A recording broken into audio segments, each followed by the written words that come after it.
All right, we got a lot to talk about with David Lombardi. Still great, same 49ers coverage, but make sure you check him out at SF Standard, his great YouTube channel as well. Make sure you're checking everything out. Has always done a tremendous job covering the 49ers, but that's where you're going to find he and Tim Kamakami, who do a great job with everything, but the 49ers coverage, of course, is outstanding. At Lombardi himself, make sure you follow him. So we got the Seattle game. We got Ricky Pearsall coming back. We had a couple of wide receiver trades, so we are clearly in trade season, even though we got a few weeks until the deadline. And David joins us courtesy of the guest line. How are you? I'm doing great. How are you? I thought today was going to be quiet. Turns out that it wasn't. Both teams that played last night, that was a good game. But both teams that played last night pick up a star receiver the next day. I'm sure that's never happened before. Yeah, Devontae Adams goes to the New York Jets and Amari Cooper goes to the Buffalo Bills. And we were talking earlier, and that ship has sailed. But when we go back to August and look at the trade options that John Lynch had, and Amari Cooper's name was mentioned, you weren't getting Devontae Adams from the Raiders coming to the 49ers. But it's interesting, in Amari's contract, because they gave him a bonus recently, he's not making a lot this year. And what the Niners were trying to do at one point was make a deal with Pittsburgh, get a second and third, and then take the third and flip it for a wide receiver. Now, you want Ayuk on the field, and they may not win the New England game without him. You wouldn't have his services for 6 weeks. But it is interesting to see what the wide receiver market is, where the Niners were unable to get the receiver they wanted, whether it was Cortland Sutton or Jacoby Myers from the Raiders, David. Two good wide receivers went for third-round picks, essentially, today. Yeah, I think the price drops as the trade deadline gets a little bit closer. Season's already underway. People are more likely to stay in place that far before the trade deadline. That was when the 49ers were trying to get something done surrounding the Brandon Ayuk situation. Obviously, they finally got the contract done. So, as we know, there was a lot of posturing, I think, by both sides in that Brandon Ayuk saga, but they finally crossed the finish line. But you do see now with these back-to-back trades, and it's probably not a coincidence that they happen close together. It's like dominoes falling. You do start to see what exactly the receiver market is at this very moment. David Lombardi joining us. A couple of trades. Devontae Adams goes from the Raiders to the Jets today. Amari Cooper goes from the Browns to the Bills. As David said, both teams that played last night get a couple of receivers, and we are clearly in the middle of trade season, even though it's still a couple of weeks away. Speaking of wide receivers, the big story around the 49ers, obviously Ricky Pearsall, the window officially opens yesterday. He breaks down the team, only 40 minutes out on the field. But, I mean, what are your thoughts on what he could provide and when he might be able to provide it? It doesn't sound like they're counting on him to be back this week.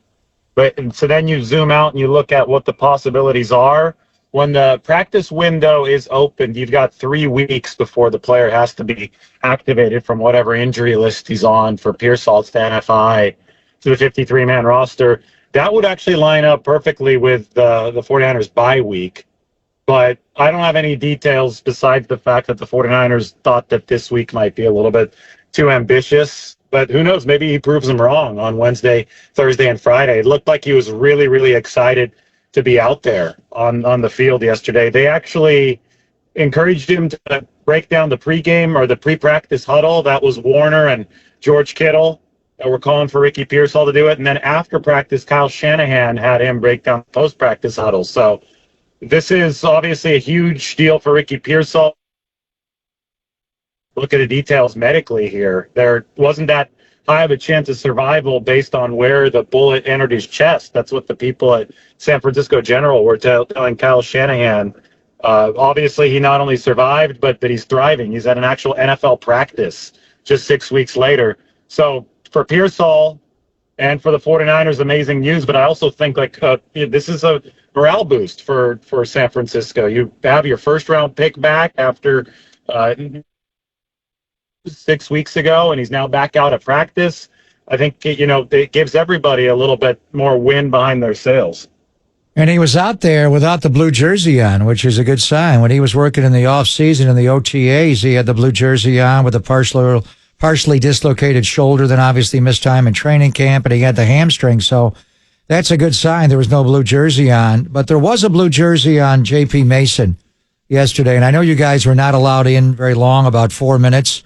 But just give me your thoughts and talking to people. I mean, that was a bad injury. He landed Thursday night on his left elbow and it shot up into his left shoulder. He's got a bruised AC joint.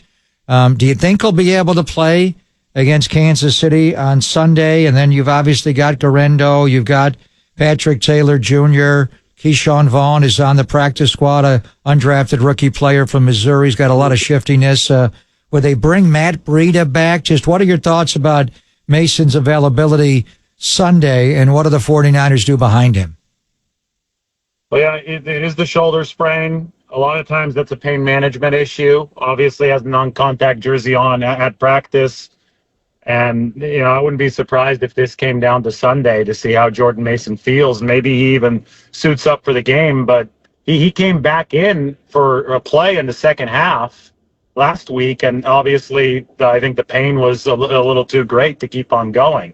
They said he was available for in the event of an emergency following that, but he never re-entered the game. But whenever anybody talks about running back depth, the depth is Deebo Samuel. I mean, Deebo Samuel is the second best back on this team. Garendo's developing nicely, but if you're talking about second string reliability behind, well, I guess third string because Christian McCaffrey's technically the first string, but he hasn't been available. But if you're going the next guy up beyond Jordan Mason that Kyle Shanahan is going to trust with some big-time carries, even in the red zone, I think that's Deebo Samuel. And what's really interesting to me is that everybody was trying to say for years that it doesn't matter who you plug into the running back position in the Shanahan offense, they're going to succeed anyway. That's to me, the furthest thing from the truth. This scheme needs a bona fide star back there to actually work. Just because a guy was drafted later or was undrafted doesn't mean that he's not a star, though. But some of these third-round picks that didn't work out, you could see the drop-off, right? Obviously, there's a drop-off after Christian McCaffrey, but in the case of 2021, before they had McCaffrey, when they ran out of running backs, they had to put in a star player, Deebo Samuel, back there to maintain the type of pass, receiving, rushing threat that they need, and to be able to run tough enough to keep the scheme going. And I think that you run into a similar dynamic now. Garendo's coming along, but you definitely need another body there that you really, really trust. I know Patrick Taylor gave him some good snaps against the Seahawks, but I think that the answer is Deebo Samuel if the 49ers don't have Jordan Mason at full capacity. David Lombardi joining us, at Lombardi himself, getting into a little bit of Niners. They get ready to take on the Chiefs this weekend. As we're seeing these trades happen, there might be a lot of places the 49ers could go. John Lynch always says that they'll be aggressive. Is there a position or positions that you would look at if they do make a move? Well, November 5th is the trade deadline, so we still have some time for the situations around the roster to crystallize. It's been interesting to me that they've gotten better defensive tackle play against the run since Javon Hargrave went down. So that was a huge position of concern, I think, the moment that he went down. But they've had guys step up, and I think that the standard run defense has been really good the past 3 weeks. We'll see if that persists. If not, then you definitely look at the interior defensive line as a position. I think any team can always use another edge rusher, and the 49ers have a history of trading for defensive ends before the deadline, so you keep an eye out for that. Linebackers obviously been a position of concern beyond Fred Warner. I was talking about it this morning, though. In the past, we'd always discussed at this time of the year, they need more depth in the secondary.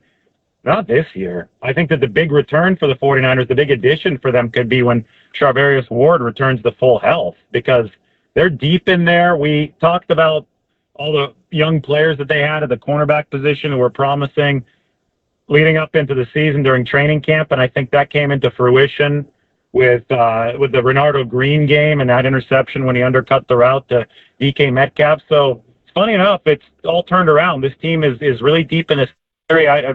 Maybe you talk about safety help, but I think they're also really happy with Malik Mustafa. I really think it's the front seven that might need some reinforcements before the trade deadline on the defensive side of the ball. And offensively, everybody screams trade for a tackle. It's like that just doesn't happen. This is after position, position in the NFL. The supply and demand is all out along the offensive line. They are in much greater demand than they are in supply. And that means you're not going to be able to trade for a meaningful tackle before the deadline. So think about the positions where there's a higher supply, and that's the defensive line. So that might be where the 49ers go again. Yeah, I don't know if you're swimming or biking or driving. Stay still where you are right now, Lombardi, because we're losing you on the cell. So hopefully you'll be able to hear this and we'll hear your response. So those are all. The trade deadline is 3 weeks from today, when we have an election day in this country and locally, obviously a huge day. So your needs change. I mean, the pressing need right now is a kicker. With Jake Moody in the boot, he's going to be out for several weeks. He's on IR now. And Matthew Wright made his placements, but they were a little low, and his kickoffs were really short. And that's what got Seattle back into the game. And then he got hurt making a tackle on one at the end. And he's got a shoulder dislocated the way, J.P. Mason's got a bad, AC joint. So they did sign the Niners' Anders Carlson to the practice squad, Daniel's younger brother, and they get Daniel Carlson. Now we're talking. He's one of the best kickers in football for the Raiders, but you're not getting him. We saw Carlson last year in the divisional playoff game at Levi's, David, miss a kick, which was a huge miss. He had 6 missed field goals last year, 5 missed extra points. You gave me the numbers on his kickoff depth. If Matthew Wright can't go Sunday, is Anders Carlson going to be kicker number 3 for the Niners? I know they called Daniel Carlson Legatron at Auburn. I don't know if because I know Greg Zuerlein was Legatron in the NFL. So I immediately thought, hey, his younger brother, does he have a really strong leg too? Do they get this guy to be a kickoff specialist? Might they have 2 kickers active? And then so I immediately looked up the touchback numbers from last year, and Anders Carlson was dead last in the league. He had a 43% touchback rate. So maybe he really impressed the 49ers in a workout. Maybe he has taken big strides from year 1 to year 2. But I look at this, and to me it seems more like an emergency signing to have just in case Matthew Wright can't go, because it would be hard to believe that they would run a 2-kicker system and take up 2 roster spots on game day for a kickoff specialist if that kickoff specialist was last in touchback rate last year. So interesting move. I'm going to wait to see how things unfold, because right now I don't think that we're 100% sure on Matthew Wright's status for next week. Great stuff. David, thanks for the insight. We always appreciate it. Always reading you, and we'll talk to you soon. Thank you so much. Thank you, guys. Thank you, David. At Lombardi himself, make sure that you follow